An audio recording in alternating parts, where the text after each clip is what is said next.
మన ఆచారాలు సంప్రదాయాలు బాగా తెలిసిన చైత్రను అడుగు కావాలంటే.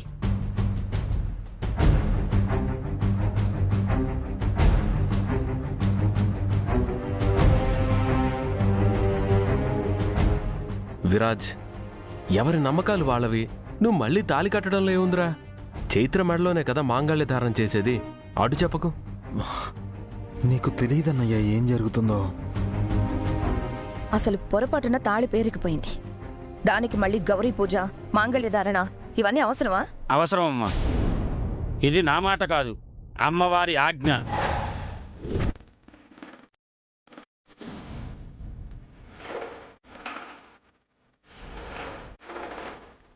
తాళి కట్టిన అసలు చైత్ర చచ్చింది. ఈ డమ్మీ మెడలో మాంగళ్య ధారణ జరిగితే బావకి రెండో పెళ్లి జరిగిపోయినట్లే. పంతులు గారు, ఎందుకు అమ్మవారి ముందు పెరిగిన పూసలన్నీ ఉంచి పూజ చేసి తాళిబొట్టుగా తనే వేసుకోవచ్చు కదా? మళ్ళీ ఈ మాంగళ్య ధారణ అవి ఇవి ఎందుకు? పంతులు గారికి తెలీదా? పెద్ద ఆరిందోలాగా చెప్పొచ్చా? స్మైలీ, చైత్ర విరాజ్ విషయంలో మాట్లాడే హక్కు కూడా లేదు. మాట్లాడుకో. తనేం తప్పుగా మాట్లాడలేదు కదా ఆనంద్. ఓసేవ్, మీరు కామ్గా ఉండండి. పంతులు గారు వివరంగా చెప్పారు. ఆయన చెప్పినట్టే చేద్దాం. ఎవ్వరూ ఏమీ మాట్లాడకండి.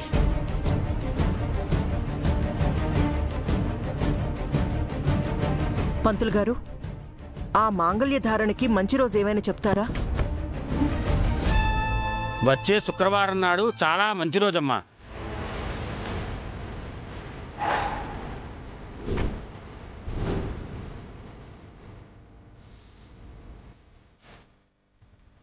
ఆ రోజు వర్జన లేకుండా మంచి ముహూర్తంలో మాంగళ్యధారణ జరిపిద్దాం. వచ్చే శుక్రవారమే విరాజ్ చైత్రల పెళ్లి రోజు కూడా పంతులు గారు. శుభం.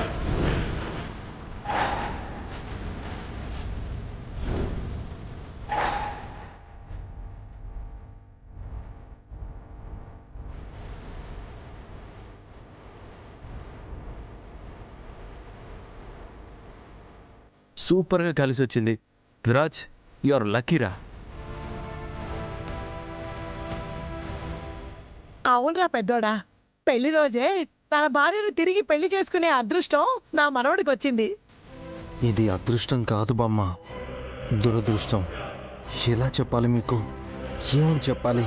చెప్తే ఏమవుతుందో అన్న అర్థం కాని స్థితిలో మౌనంగా ఉండిపోతున్నాను. ఏంది దోస్త్, గిట్లిరుక్కున్నాం. ఏం చేయాలి ఇప్పుడు?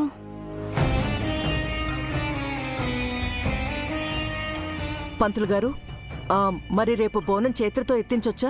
ఆ దైవకారానికి అడ్డేమీ లేదమ్మా. చక్కగా పాల్గొనొచ్చు. కాకపోతే శుక్రవారం వరకు అమ్మవారి చెంతన ఉంచినటువంటి పసుపు తాడుకి పసుపు కొమ్మును కట్టుకుని మెడలో వేసుకోవాలి. వచ్చే శుక్రవారం మాంగళ్య ధారణ వైభవంగా జరిపిద్దాం.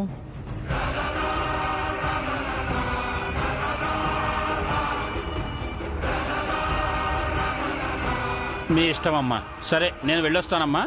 నాకు వేరే కార్యక్రమం ఉంది. నమస్కారం. అలాగే పంతులు గారు.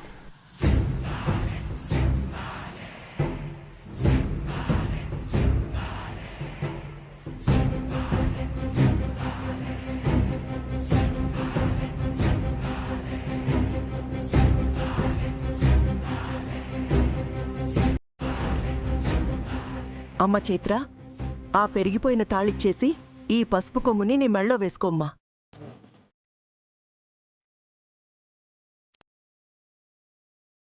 ఆలోచించకు చైత్ర, వేసుకో.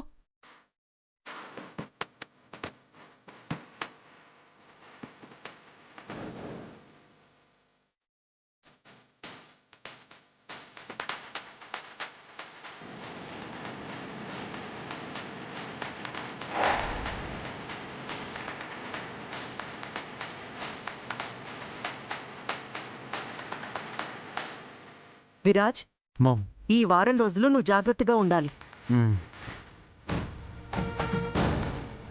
నేను వేసుకున్న ఆ తాళి ఉన్నా పెరిగినా నష్టం లేదు. కానీ తర్వాత నా మెళ్ళో పడబోయే ఆ తాళి గురించి నా టెన్షన్ అంతా. ఏం చేయాలో, ఎట్లా ఈ సమస్యలకెళ్ళి బయటపడాలో ఏందో.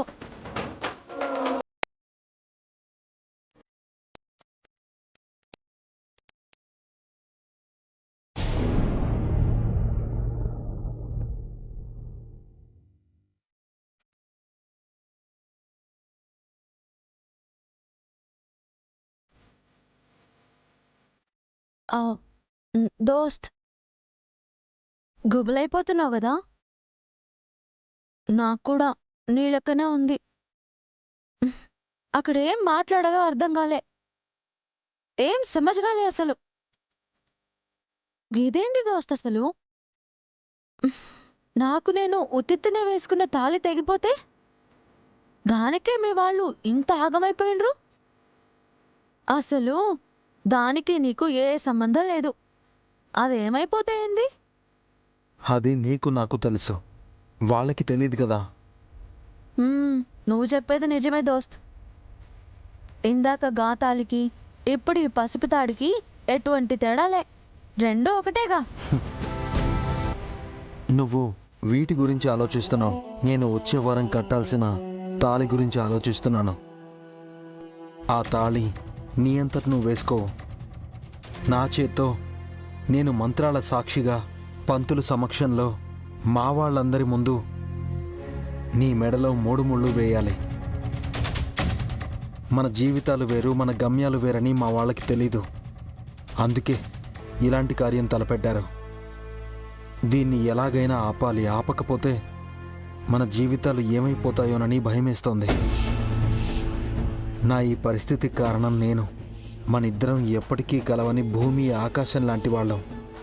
దూరంగా ఉండి చూసే వాళ్ళకి దగ్గరగా కలిసే ఉన్నట్టు కనిపిస్తాం, కానీ దగ్గరగా వచ్చి చూస్తే ఎంత దూరం వెళ్ళినా ఎన్నటికీ కలవమని మనల్ని చూసే వాళ్ళకి తెలియట్లేదు.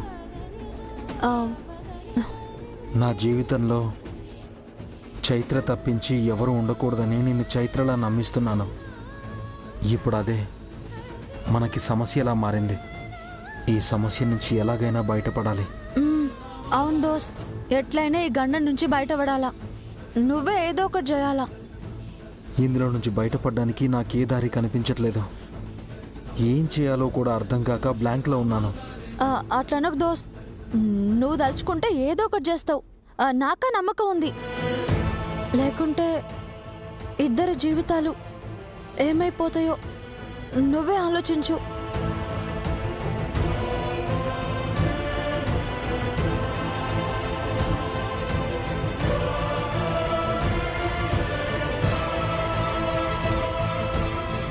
ఏం మాట్లాడకుండా వెళ్ళిపోయాడేంటి?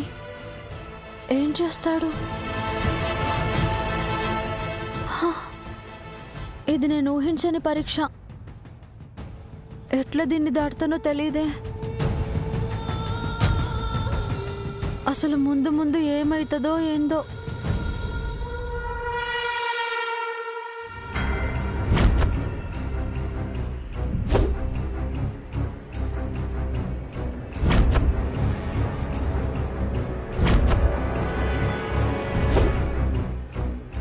ఏంటి పిన్ని ఇది?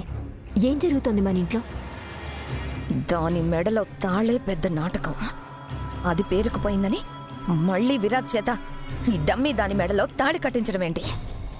అది సరే పిన్ని, మనం ఇక్కడి నుంచి ఏం చేయాలని బయలుదేరాం, కానీ అక్కడికి వెళ్ళి ఏం చేసాం? అక్కడ చివరికి జరిగిందేంటి? ఆ డమ్మీ దానికి అన్ని ఫేవర్గా జరుగుతున్నాయేంటి? మనం ఊహించనిది, మనం చూడలేనిది ఏదో మన చుట్టూ జరుగుతోంది అనిపిస్తోంది పిన్ని. ఏం జరుగుతుంది? నాకు బలంగా ఒకటి అనిపిస్తోంది పిన్ని. ఏంటది? చచ్చి చైత్ర దెయ్యమై ఈ డమ్మీ చైత్రలో దూరింది అనిపిస్తోంది. అలాంటివి నువ్వు నమ్ముతావా? నమ్మను పిన్ని, కానీ జరుగుతోంది చూస్తుంటే నమ్మాల్సి వస్తుంది. ఇది వరకు కనీసం మనం వేసిన ప్లాన్స్లో సగమైన వర్కౌట్ అయ్యేవి.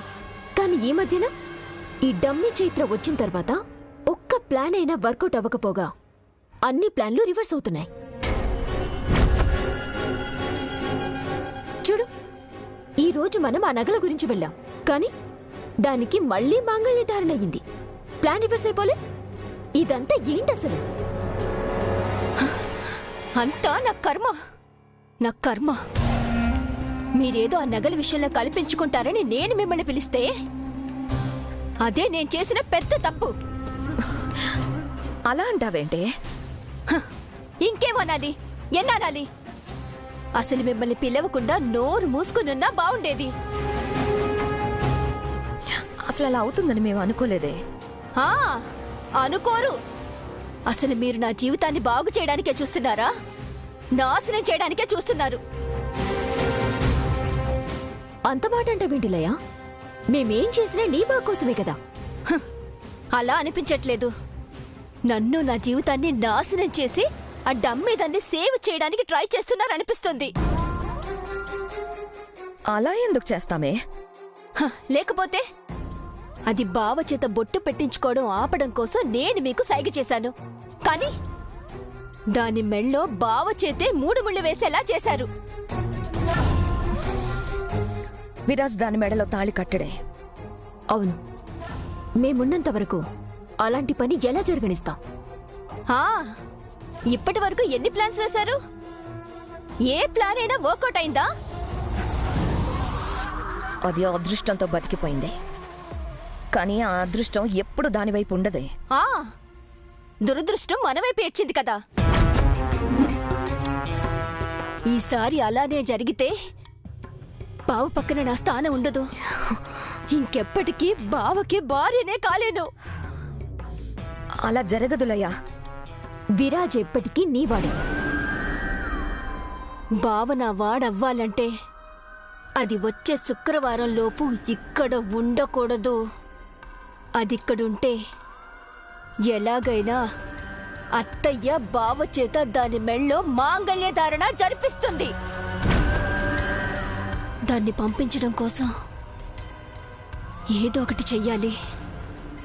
ఎలాగైనా అది మన గడప దాటి శాశ్వతంగా బయటికి పోవాలి.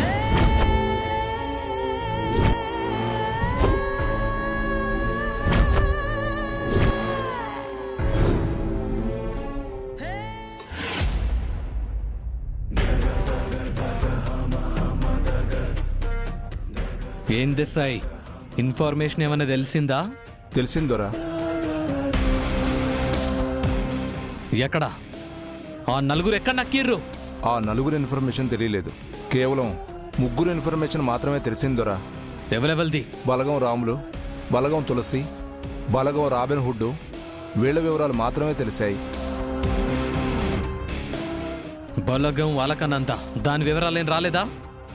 లేదు దొరా. వీళ్ళ 3 ఆధార్లే యాక్సెస్ చేశారు. పాస్పోర్ట్ గిట్లా ఆధార్తో అప్లై చేసిర్రు. గట్లనా? అయితే వీళ్ళ 3 పట్టుకుంటే అప్పుడు అది బయటకు వస్తుంది. పదైసై వాళ్ళను పట్టుకోవాలి. వాళ్ళ ద్వారా దాన్ని దొరకబట్టాలే. చెప్పు, వెంటనే అడ్రస్ చెప్పు. మనం ఇలా వెళ్ళొద్దు దొరా, చాలా ప్రాబ్లం అవుతుంది. అయినా పర్వాలేదు, నీ పై స్థాయి అధికారుల నుంచి అందరిని కొనేద్దాం. ఎంతిమ్మంటావు? దొరా, డిపార్ట్మెంట్లో డబ్బుల కోసమే కాదు, న్యాయం కోసం పనిచేసే సిన్సియర్ ఆఫీసర్స్ కూడా ఉంటారు. వాళ్ళనెవరూ కొనలేరు. నా మాట వినండి. ఇప్పుడేం చేద్దాం?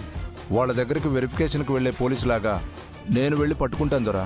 దానికి వాళ్ళున్నేరియా పోలీసులు వెళ్తారు కదా, మీరు వెళ్ళలేరు కదా.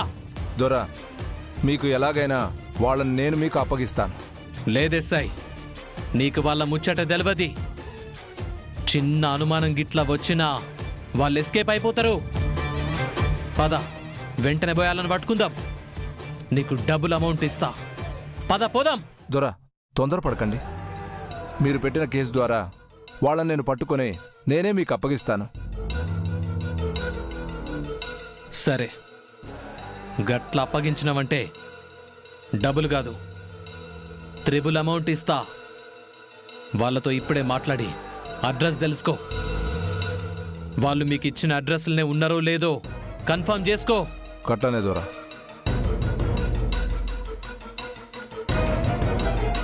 అక్కా, అక్కా, అక్కా. ఏంట్రా, ఏమైనా కావాలా? నాకేం వద్దక్కా, నిన్ను ఒకటి అడగాలనిపిస్తుంది. ఏంట్రా అది? మేం గిట్ల వేరే దేశానికి పోతున్నాం కదా, నువ్వు గిట్ల మాతో పాటు రావచ్చు కదా, మాతోనే ఉండొచ్చు కదా.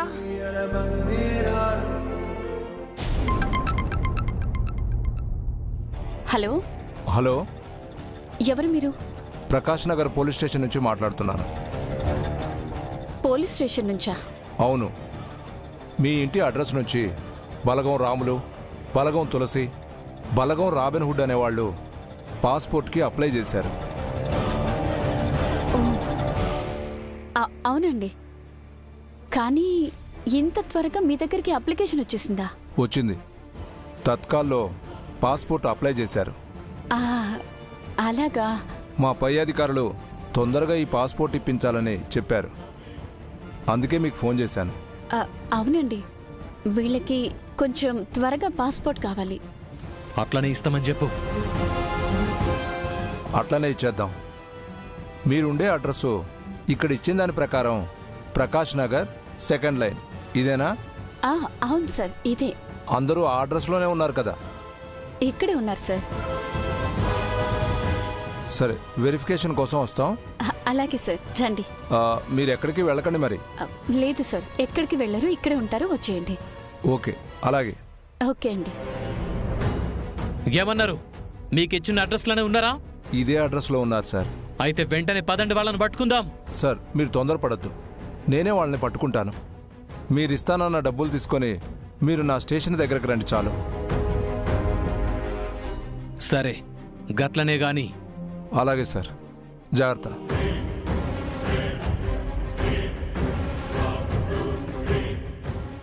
ఒసే అలకనందా,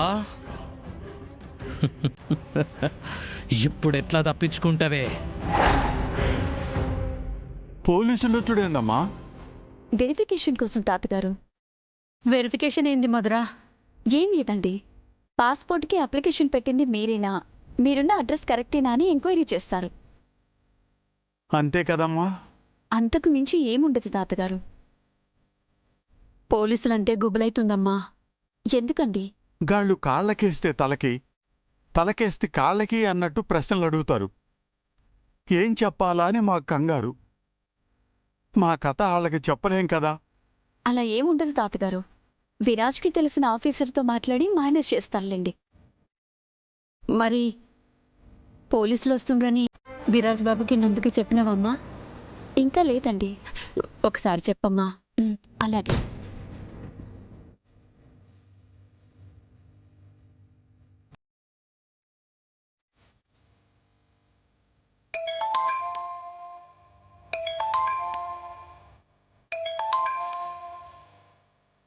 మదరా, ఈజ్ ఎవ్రీథింగ్ ఫైన్?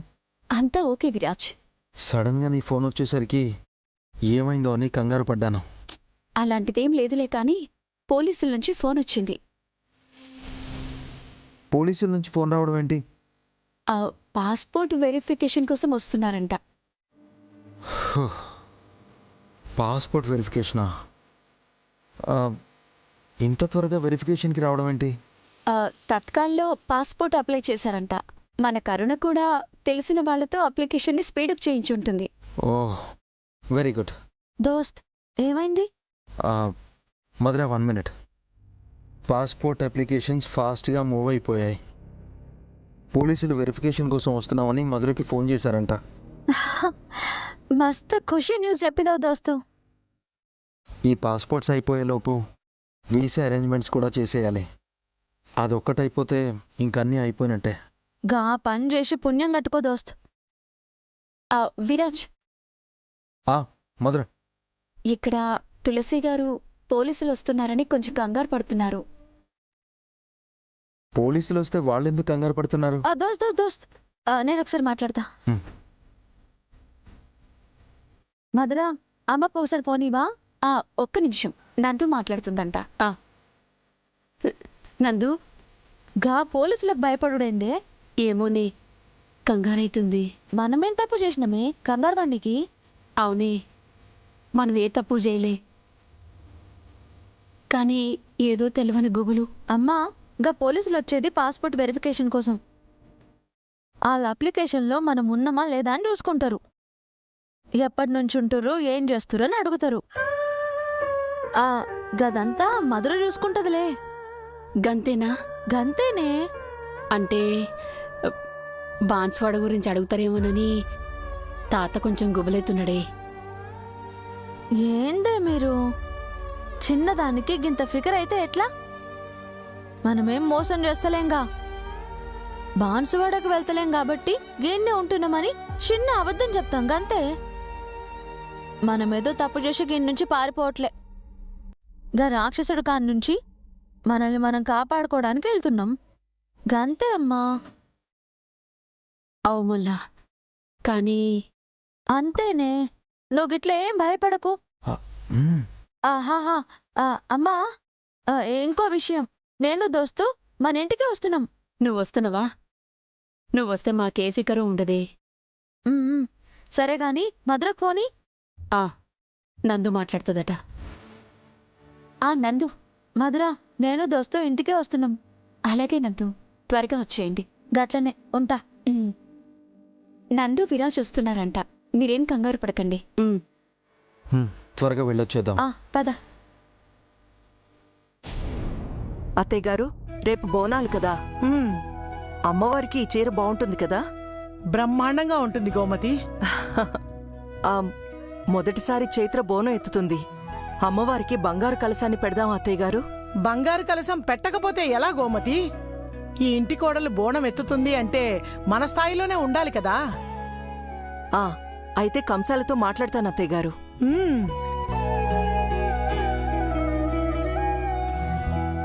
ఈ చీర చాలా బాగుంది. చాలా బాగుంది. అమ్మా, బయటికి వెళ్ళొస్తాం. వెళ్ళొస్తాం అంటున్నావు? నీతో ఎవరినైనా తీసుకుని వెళ్తున్నావా? స్మైలింగ్ తీసుకువెళ్తున్నా అమ్మా. తనెందుకురా నీతో? ఏ వదినా, భార్యాభర్తలు కలిసి బయటకు వెళ్ళకూడదా అలా అంటున్నావు? ఆఫీస్కి వెళ్లే అలవాటు తనకి లేదు కదా, ఆ ఉద్దేశంతోనే అంటున్నాను హంస.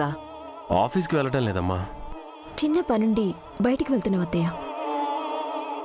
అమ్మా, రేపు బోనాలకి ఏమైనా తీసుకురావాలా? స్మైలీ నాతో పాటు వస్తుంది కదా, తీసుకొస్తుంది. తను తీసుకొచ్చేవేం లేవులే. మామ్, మేము ఇప్పుడే వస్తాం. ఆగు విరాజ్,